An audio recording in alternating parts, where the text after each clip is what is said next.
All right, I am very excited to introduce Jim Hume. He is the founder and president of Phire Group, which is a marketing and branding company in Ann Arbor, Michigan. I think they've been around since 2004, and we're really appreciative he's giving us his time today. Jim shared his personal and leadership story at the Small Giant Summit a couple of years ago and got a wonderful standing ovation. We will follow up with his podcast episode so you can hear his story. For now, I'm really excited to have Jim with us. Jim, the floor is yours. Thank you so much, and great to see you guys, and good to see some familiar faces too. So today should be fun. As opposed to my talk a couple of years ago, which was a little heavy, this one will be a lot more enjoyable and hopefully interactive. We're going to have a time for Q&A at the end, as we said. I'm going to jump right in because we have a lot to talk about today. So let me share my screen. And hopefully everybody can see that. All right, I got a thumbs up. Nice. Always good to see that. All right. So today we're going to talk about a number of different things, but primarily what we're going to talk about is brand culture alignment and why it is so important and why it's sort of the untapped strength of organizations that they don't take advantage of. So first and foremost, my name is Jim Hume. I think I've been introduced already, so I won't go too deeply into that, but it is important that you get a little bit of my background. Just so that you understand sort of our evolution and why we're talking about this today. So we were created in 2004 and largely a creative hotshot. Basically means we're concepting, throwing out ideas and acting as a sort of traditional advertising agency, working on sort of the manipulation model. In other words, trying to get attention, trying to get clicks, trying to get transactions, and really kind of going down the traditional road of getting attention. Early on, though, we understood sort of where the world was going, much less transactional, and sort of that attention model was becoming more and more difficult to enter as new channels came up, social media came up, and we've reached that point today where getting attention is almost impossible. And giving that sort of white flag of we're not going to get it the traditional ways. We're not even going to be able to pay for attention in the same ways.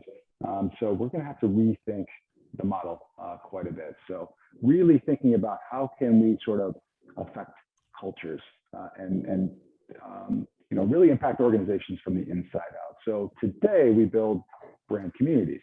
And basically that means we are talking to people inside and outside, and really using the people to be the best marketing tool available to us. And we're going to talk about how we can get there. Our basic process to get there, we'll walk through that today. And first off, kind of a newsflash, you don't own your brand. It's not yours. It's not your story to tell. It belongs to everybody. So we're going to talk about the components of brand, which include your internal culture. But it's all of the different things kind of coming together. First off, it's experiences. The experiences that they have either in person, so it could be at retail, or it could be if it's a service, it could be the experiences they have with the people on site. It could be a phone call. It could be coming to your website and having that experience. All of those different things kind of come into play. That's all part of your brand. It's also the stories. These are the stories that you tell, but the stories that other people tell on your behalf as well. So these can be a powerful weapon and a powerful tool, or it can be disastrous if these stories aren't exactly the most positive. So making sure that we nurture and tell these stories is super important. It's also the traditional pieces of brand. It's the images, it's the colors, it's the fonts, it's all of these different things. It's your brand personality that you do control and do own as best you can, but even this is becoming less and less yours to own as people share their own images and their own stories. So making sure that we really understand that we're not even necessarily in control of these things that we used to control to the greatest and utmost respect aspect.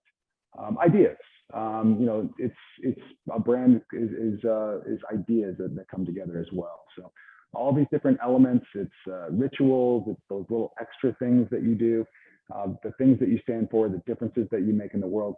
All of these things are part of brand. These things that you can control and really do help tell that bigger and greater brand story. It's also word of mouth. So people are seeking truth and authenticity, and they're going to do so directly from the company, but for the most part, they're going to do it away from the company too. So making sure that you're really kind of taking a look at the noise that's happening, the chatter that's happening out there in the world that you don't control, and making sure that you respond to or harness all of that. So 89% of purchases today are influenced by reviews or stories that people find online. So that's 89%. That means all of them, basically.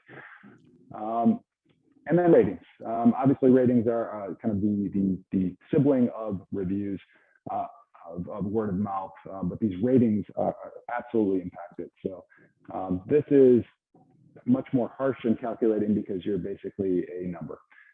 So making sure that you understand how we can influence this conversation is all a part of brand, because you could do everything else right, and if you are 3-star there, you fail.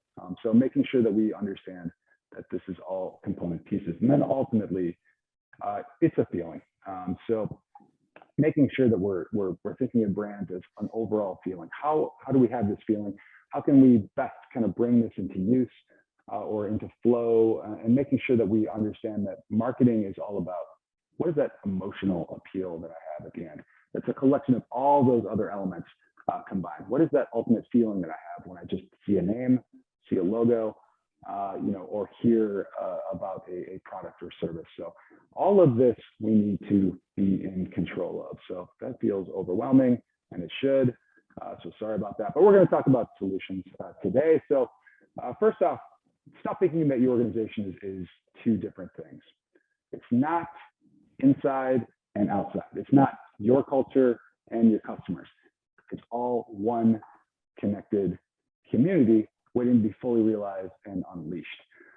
So we're going to need to talk about building this connected community of stories, of sharing, and how we can kind of create our culture internally with that culture externally, and really think about it as one thing. So first off, I'm going to go ahead and read this. This is from Harvard Business Review, and I think it's a really important piece here. So how you operate on the inside should be inextricably linked to how you want to be perceived on the outside. Just as brands differ, there is no single right culture. Identify the distinct cultural elements that enable you to achieve your desired brand identity, and then deliberately cultivate them. When your brand and culture are aligned and integrated, you increase operational efficiency, accuracy, and quality. You improve your ability to compete for talent and customer loyalty with intangibles that can't be copied, and move your organization closer to its vision. So I wanted to read this because we recognize the fact that I come from a marketing background, but we aren't just talking about marketing today. We're talking about improving businesses. We're talking about recruiting. We're talking about all these different elements. When we align culture and brand, magical things happen. But first, let's talk about when things aren't aligned. What are the dangers that we come across? And the first one is obviously a disconnected experience. We can talk all day long about, as marketers, about the great things that your company has and those experiences and what they can be. But that first time that they come in contact with your company, if it doesn't match, you've lost all credibility. So the authenticity and the currency that you built up with brand, if that doesn't match what the first person says, or that first attitude and that first personality they come across, you're doomed, and you're going to make sure that all that hard work that you did is ruined on that first take. So that's difficult. There also, when things are misaligned and you build a culture and then you think about your customers as others and not a connected community, there tends to be this us versus them mentality. We act a certain way, it's the customer that's wrong, or it's the customer's fault. We need to kind of think about this as a continuous community. How I treat my coworker and how I treat a customer should be one and the same. When the internal purpose doesn't match the external desire. So we're going to talk a little bit about this today too, and coming up with purpose and making sure that we talk to our customers when we think about purpose, not just ourselves. Because we could have this bold thing that we want to have come across, and then we build our structure and our purpose and our values and all these things, but we haven't talked to a single customer. Well, maybe we should let them into the party and have them have some say into what our business should be about. And The companies that have these two things as disconnected are more likely to be commodity-based and commodity-priced. We're not creating that magic above what we're selling. That's exactly what we need to do. We need to sell a cultural experience, not just a product or service. So if you don't think about brand and culture in those terms, you're more likely to have a race at the bottom when it comes to pricing. And then there's going to be a high turnover too, especially when we talked about ratings. That's not just for products and services. It's also about your workplace, your environment, and your culture. When those things are misaligned, and then what you say about yourself doesn't match the experience of your employees, well, we are seeing what that's all about today. So that's a high turnover, and obviously adding fuel to the great resignation too. So what's the unifying force between all these different elements? It's your purpose. And we talk a lot about that. And you've heard tons of videos and read tons of books about your purpose. It's important. Your values are important. Your vision is important. Your reason to be, the rituals that kind of build, and the truth that's there. So why is this all important? Everybody kind of talks about finding your why.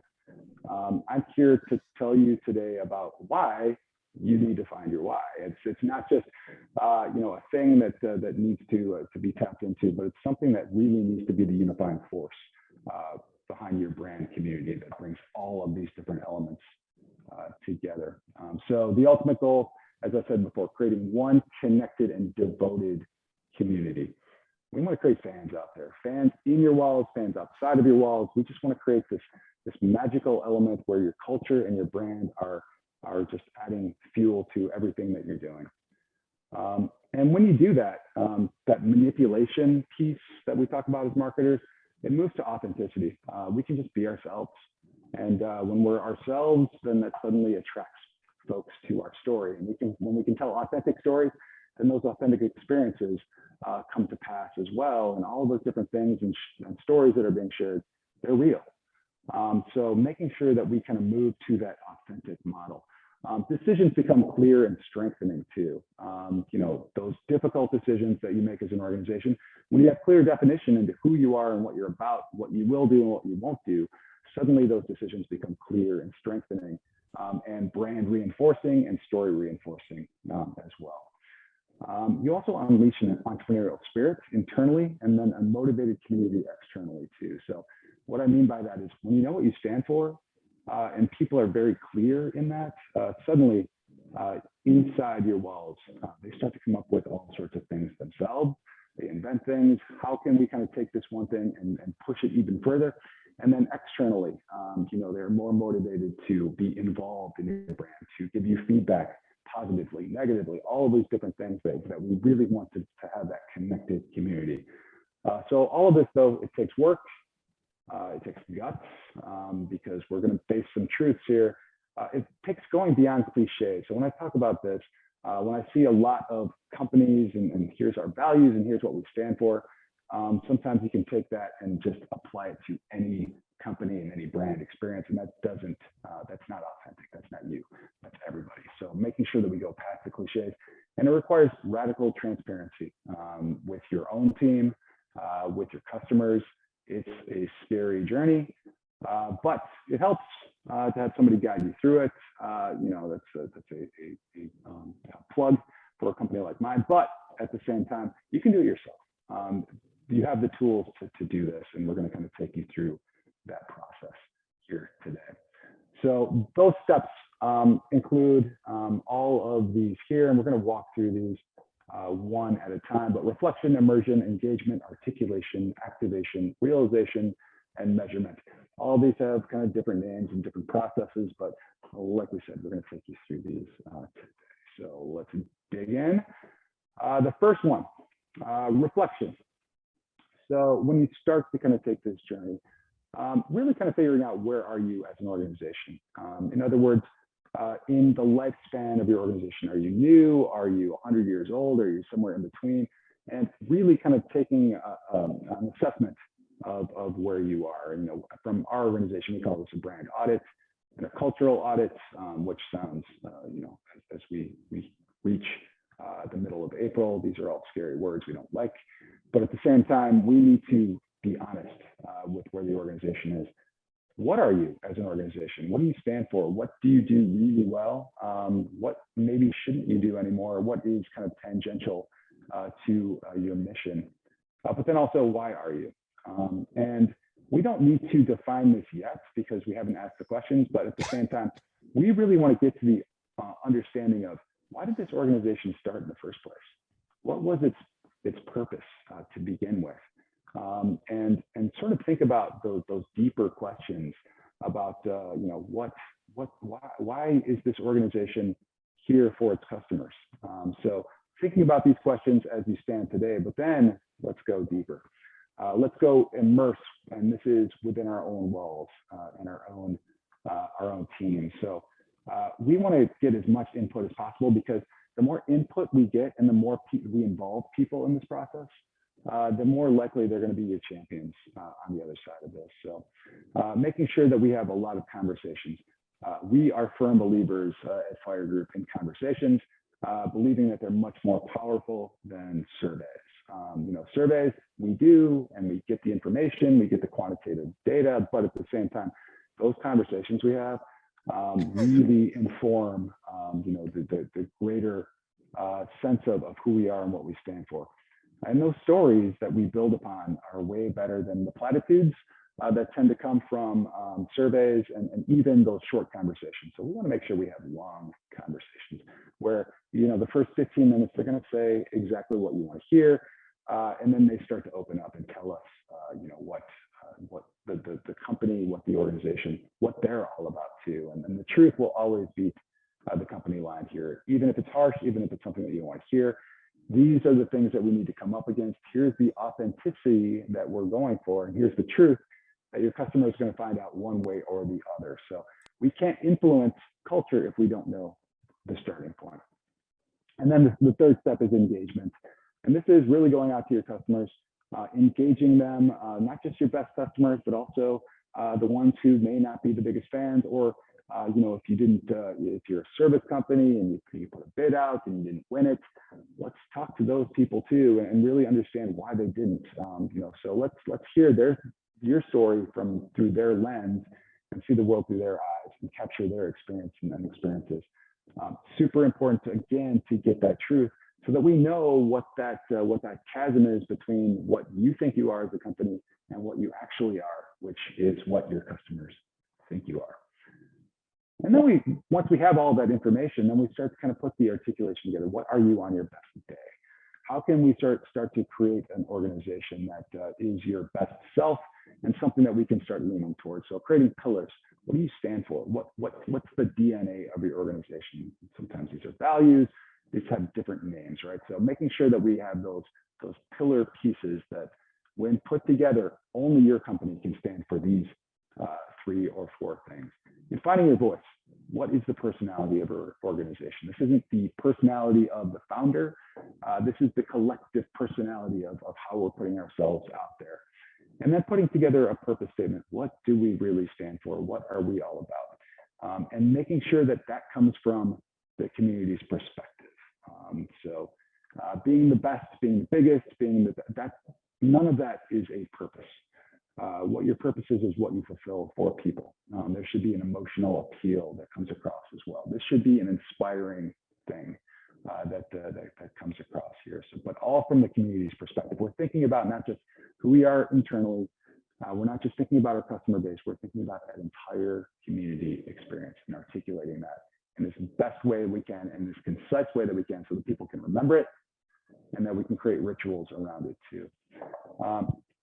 And then once we have all of that delivered, from our point of view at Phire Group, we also put together a graphics package around it. We put videos, we do all sorts of things to sort of activate this thing, but you don't have to do that. We just need to get something out there that people can understand. We listened, we put something together, we simplified, and now we're inspiring people. So we need to introduce that in some way. Sometimes that's a internal party, sometimes that's an external celebration. Sometimes it's, let's just put this all out there on our website for the world to see and keep us accountable for. And we want to celebrate that, but we also want to assign something for people to do. not just thinking about this as a passive thing, like here's a poster that's on the wall, learn it, understand it. We need to give people homework and inspire them to do something with it. So, whatever that looks like within your organization, now that you know our purpose, now that you know our pillars, now that you know what we're shooting for, what can you do in your own personal world, in your day, to fulfill this on our behalf? And then you create rituals.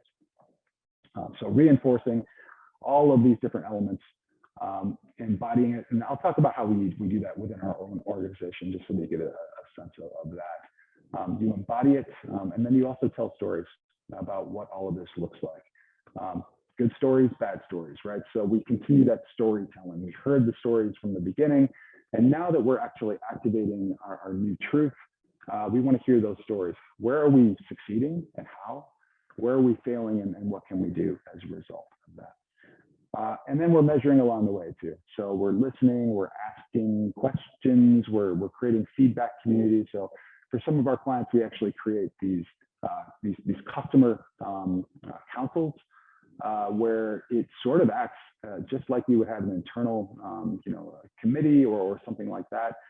We're actually creating these councils with customers so that we can sit down, hear the truth. They can hear each other and talk amongst themselves. That sounds scary, I know, but at the same time, it's so strengthening. And when you involve your customers in the building of your organization, that is your greatest marketing tool that is available, because that's word of mouth, that's trust, that's all of those things that you're seeking, and you're actually doing that in an authentic way where you're opening up your door and asking for their help. So let's talk about a couple companies that do this exceptionally well that you all know. So Patagonia is one. If you go to their website, you'll see that across the top it says shop, but then it also says, hold on one second, I had this pulled up. It says stories, and it also talks about what they're passionate about. They're selling things, but they're selling the idea of their organization much more so. So when people think about Patagonia, you think about jackets and you think about outerwear, but more than that, what you're thinking about is all of those things that you're also helping support, and the extension of their story and their brand and their culture that they're putting forward too. That affects their people individually. You can sell jackets all day long, but that is not really adding to their overall story, and it's not why people wake up in the morning to work there. And the customers on the outside, it's great stuff, obviously, but it's great stuff that you can also feel good about because they're doing all of these other things and then supporting that organization. Tesla I put in here for much different reasons, because it's more of an idea that is manifesting itself in a product. And when's the last time that you saw a Tesla commercial on TV? I'm sure you've seen every other car commercial out there, but have they even spent one dime on traditional media? No. And what's amazing about that is they've created a community, they've created an idea, they've created a purpose, and people follow that and want to be a part of that. And some people buy a car because of that, right? So they are succeeding as an organization in this new model without even ever touching the old model. I would be very disappointed if I see a Tesla commercial, and that's coming from an advertising person. So thinking about how can we sort of approach this new world in a way that you're not thinking about marketing budgets, you're not thinking about spends, you're not thinking about all of these things. And again, this is a marketing person saying this out loud, and I'm being recorded too. So we need to kind of think in new terms of, if we don't have one marketing dollar to spend, how can we promote ourselves?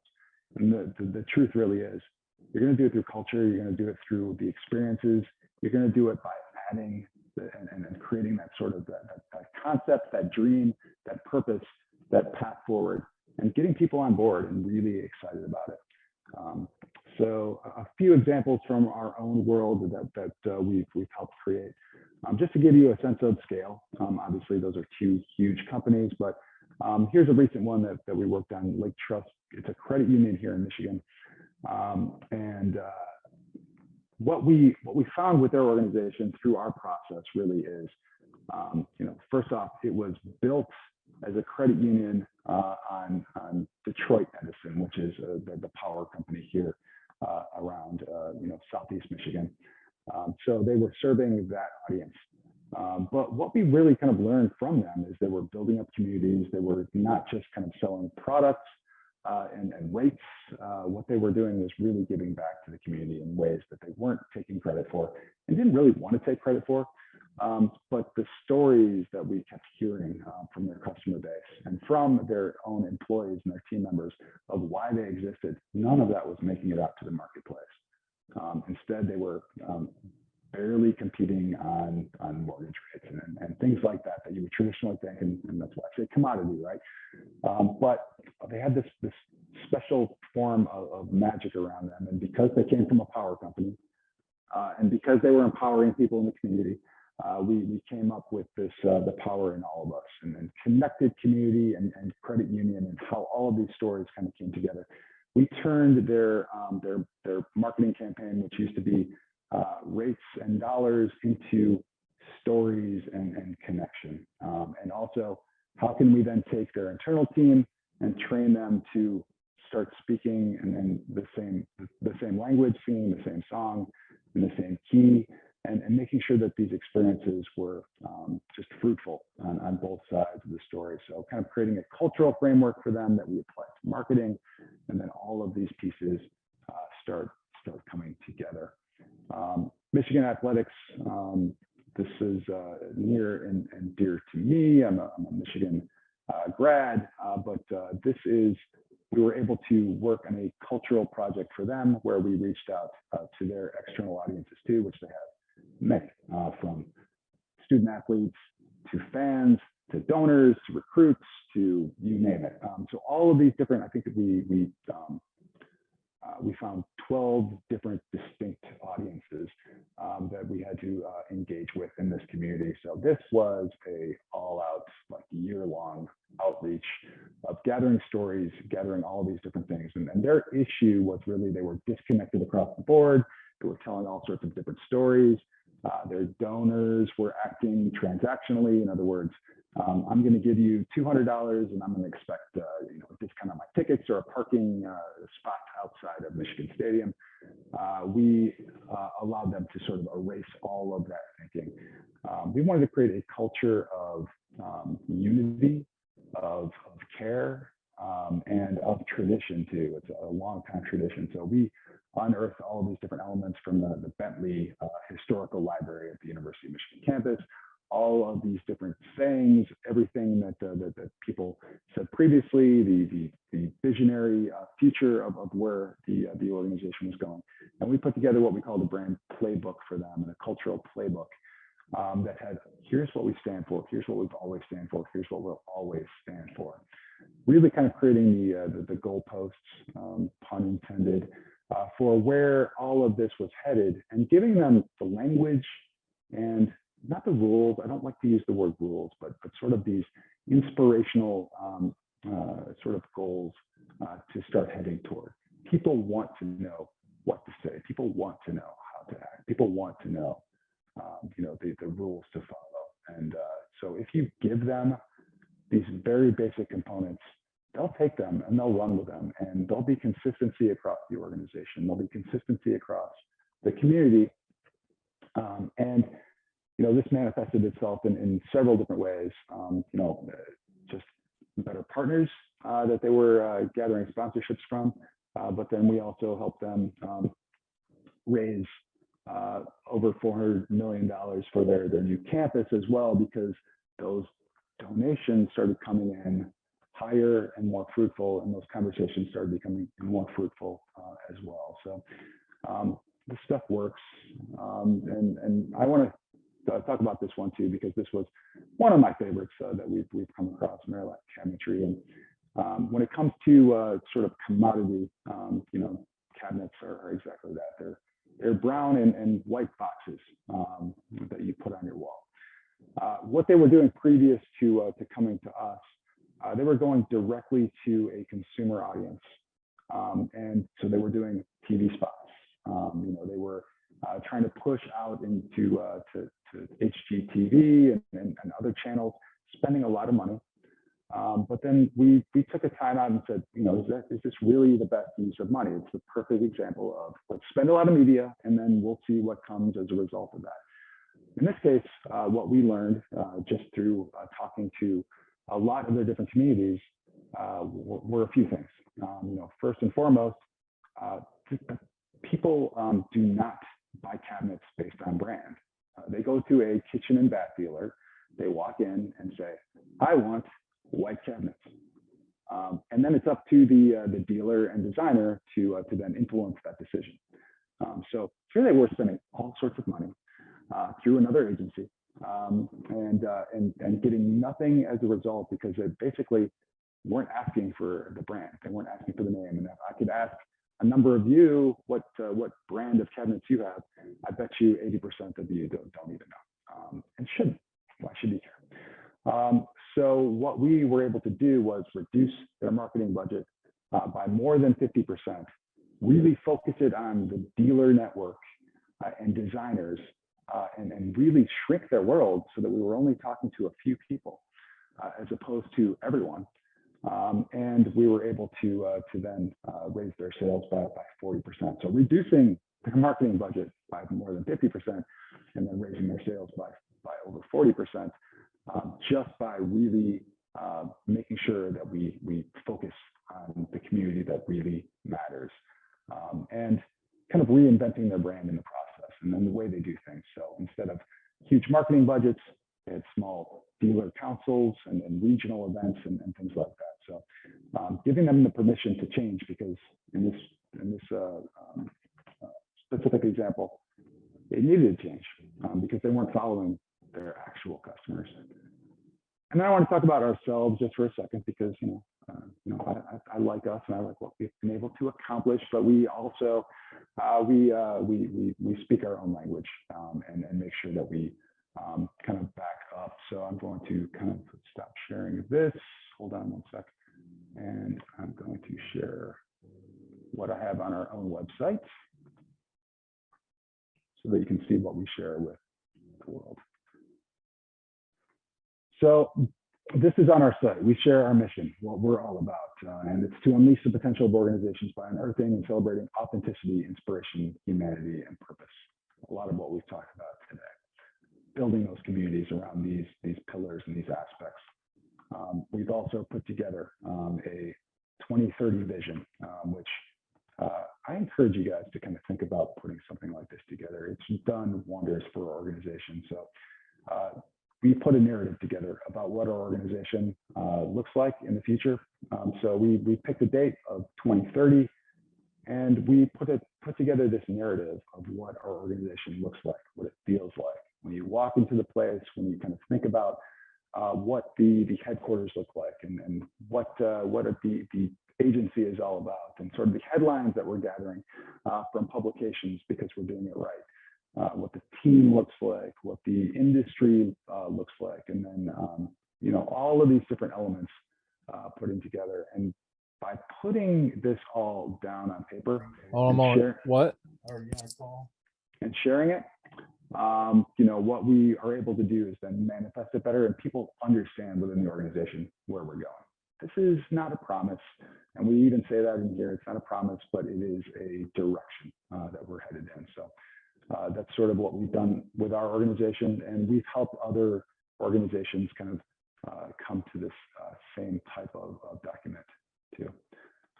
I also want to kind of show, as you scroll down, and this is available on our website, so you can kind of see this, all of our different values, and we split our values up into two different things.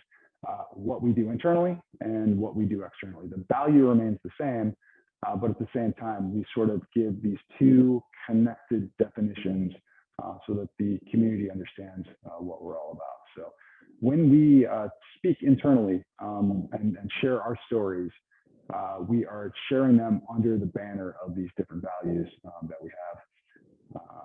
But then we also ask our customers, are we living up to our promises here? Are we living up to our own values?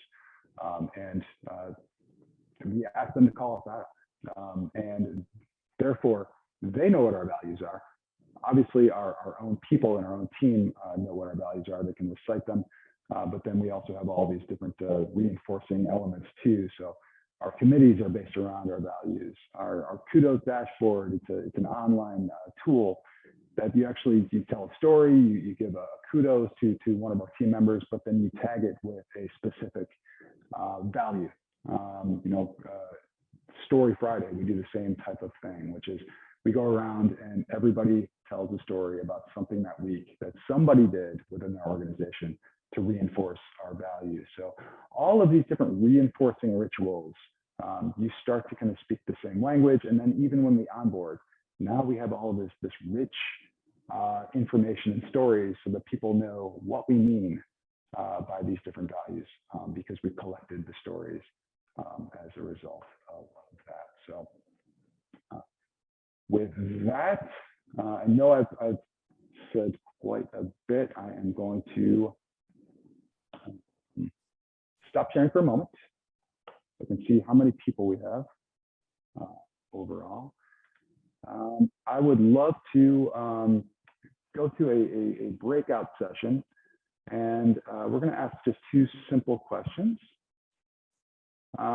So what would your organization look like if your external brand experience and internal cultures were aligned?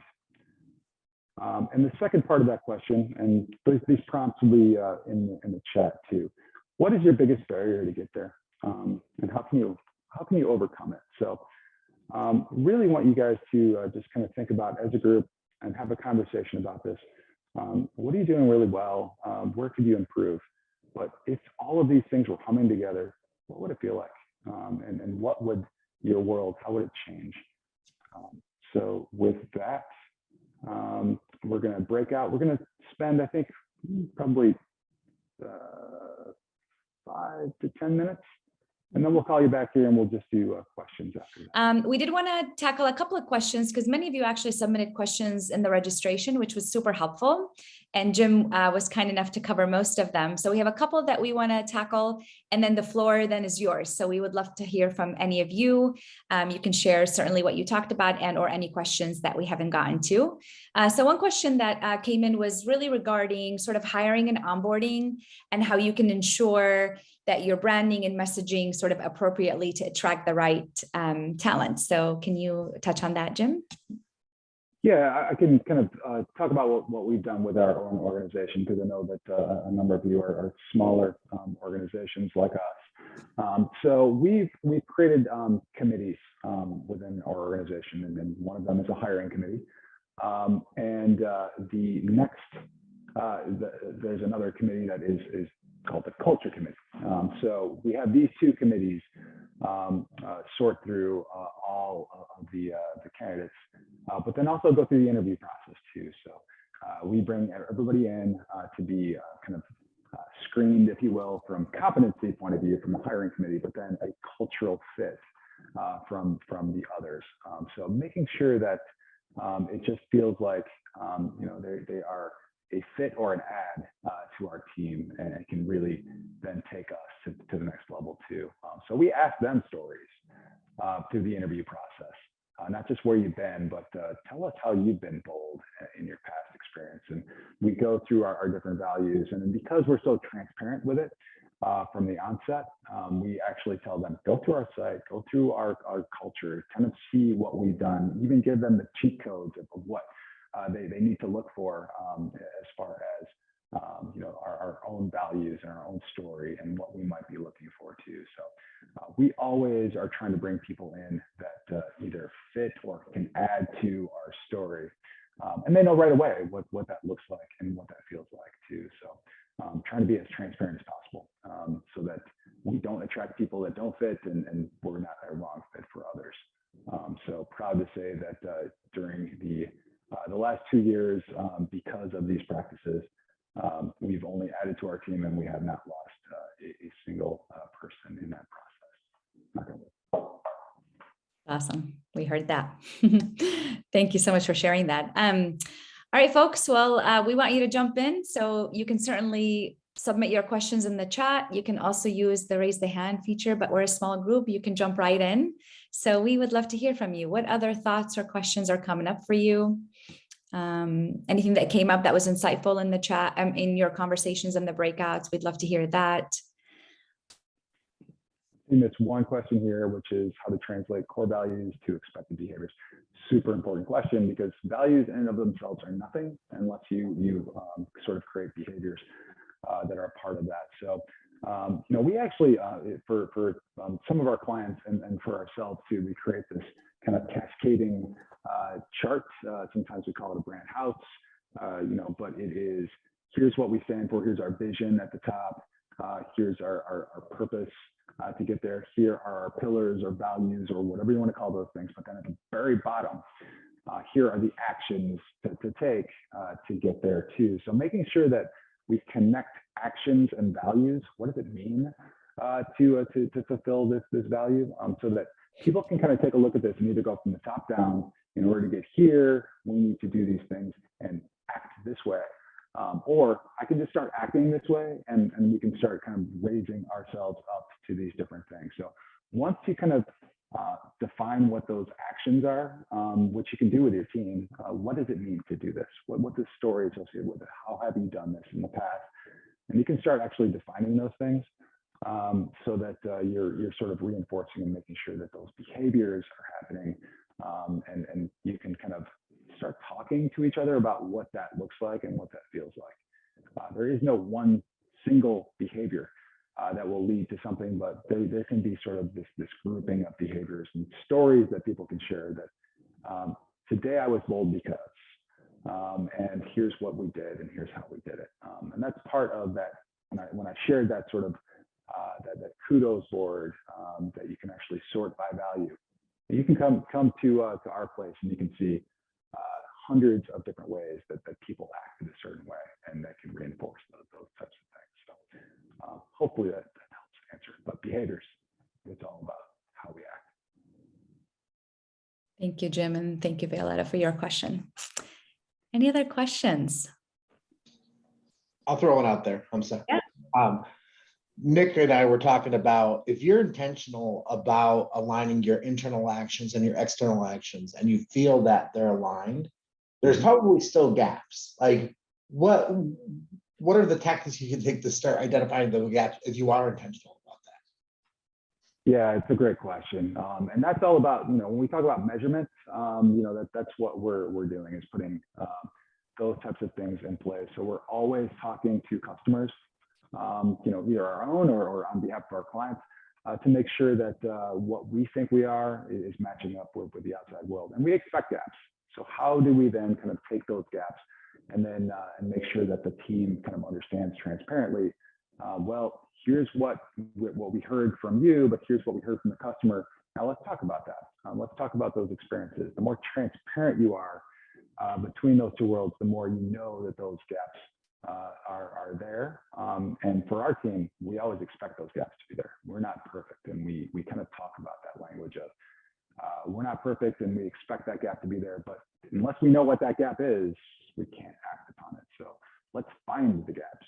Let's actively seek them out, and let's make sure that we're asking our customers the question after the question. Not only are we living up to this standard that we set for ourselves, but then the follow-up question, did we really? Are you telling us the truth? Or are you just telling us what we want to hear? So I think the more radically transparent that you can kind of train people to be internally and externally, the more, the simpler it's going to be to find those gaps and to be able to then talk about them too, because just knowing what they are is not enough. We have to talk about them, and then we have to kind of shore them up and fix them and get a little bit better every day. Thank you, Jim. Yeah. Great. Any other questions? Okay, well, Jim, thank you so much for your time and sharing your wisdom with us. This was a wonderful presentation. We will share the recording and the notes probably in the next day or so. It will also be on our site in the future. And just a couple of other announcements on our end. We are doing the final call for the Small Giants Summit, which is taking place April 26th to 28th. One of our panelists is here on the call, and that's Heidi. So if you want to come and join us, we would love to see you in Detroit. Again, registration is closing April 15th, which is next week. So we hope to see you there. And otherwise, look for the recording in the notes, and we will have another virtual event in May. So look for that info soon as well. Thank you all so much for joining us. Be well, and we'll see you soon. Take care. Thank you guys. Thanks, Jim. Bye-bye.